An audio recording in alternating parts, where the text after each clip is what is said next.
All right, let's go. Yes, let's go this way. What's up, y'all? Jason here, another video, taking an afternoon walk with Penelope. And tonight is New Year's Eve. I have a gig playing guitar for this New Year's Eve worship concert. Penelope, go to the side. Thank you. And the interesting thing about tonight's gig is I'm one of two guitar players. So Isaac, the other guitar player, and I have been texting back and forth all week, working out parts, and we condensed it all down into a little spreadsheet in the notes app that we've shared to keep ourselves organized. And in preparing for the gig, it got me thinking about different approaches to arranging parts for two guitar players in a band, specifically when you have two very capable guitar players, neither of whom have any other responsibilities in the band. Neither of them is the lead singer or MD or playing any other instruments. So historically, there have been a few different approaches to two guitars in a band, and I'm going to be cherry picking my references a little bit here, but these are the examples that just make the most sense in my brain. So first is the most common approach to two guitars, which is the rhythm guitar, lead guitar method. When I think of this approach, I think of Metallica. I gave streetcars, and I gave these. Okay. Hey, Bo. I look. Just really too slowly. I have to get down. Okay.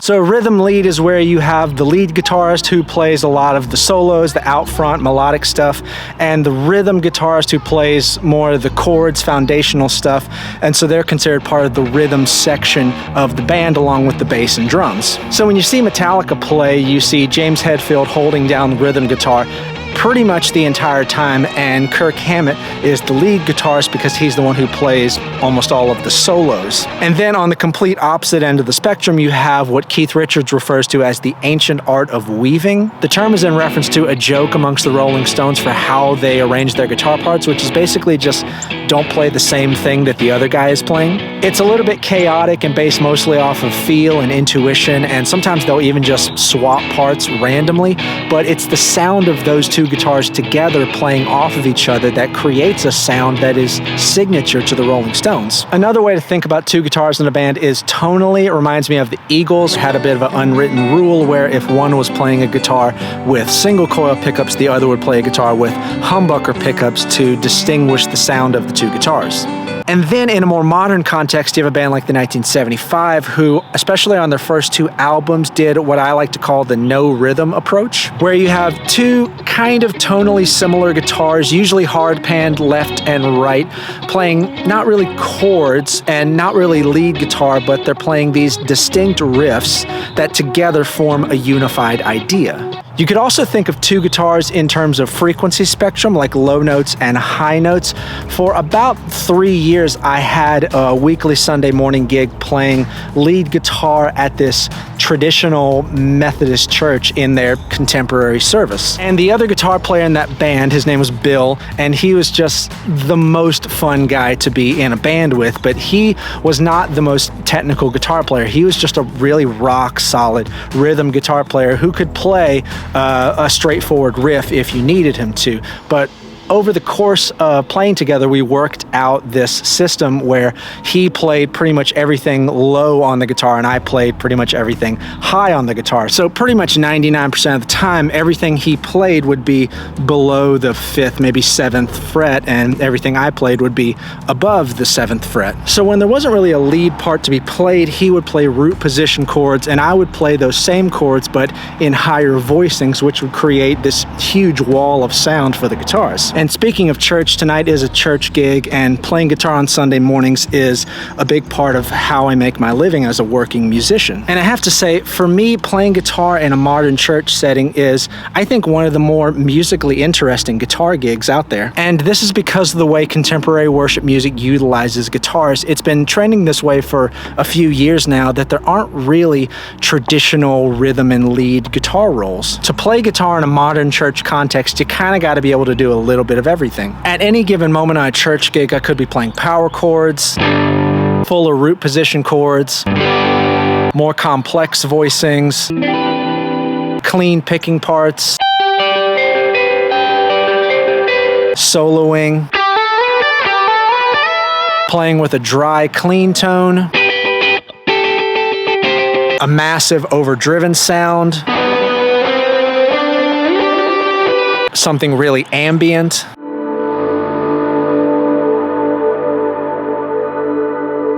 Or I could be making sounds that don't really sound like a guitar at all.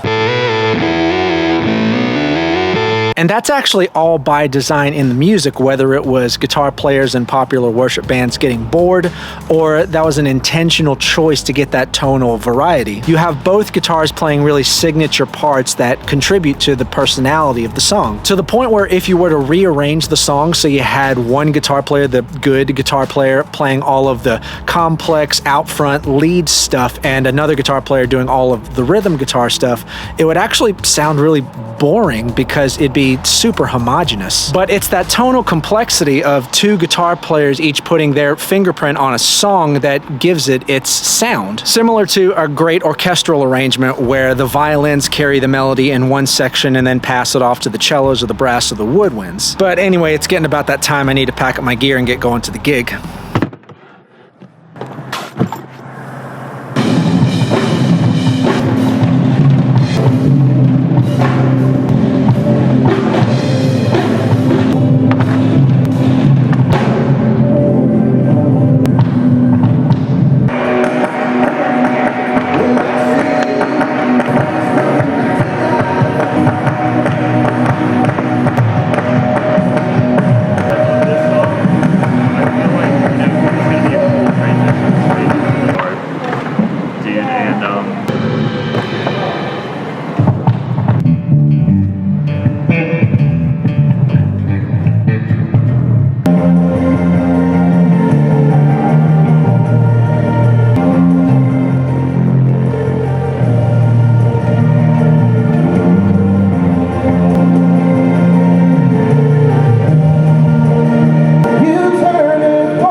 Nice.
right, Isaac, we just played the set together. Yeah. How do you feel it went?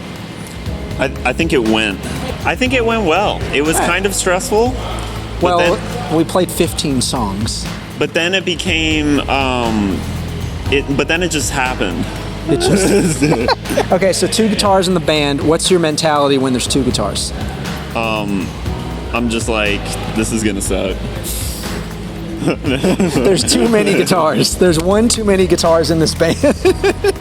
How well do you feel I prepped you for this? I feel like you did a good job. He sent me notes, and I read them, and then I did what the notes said.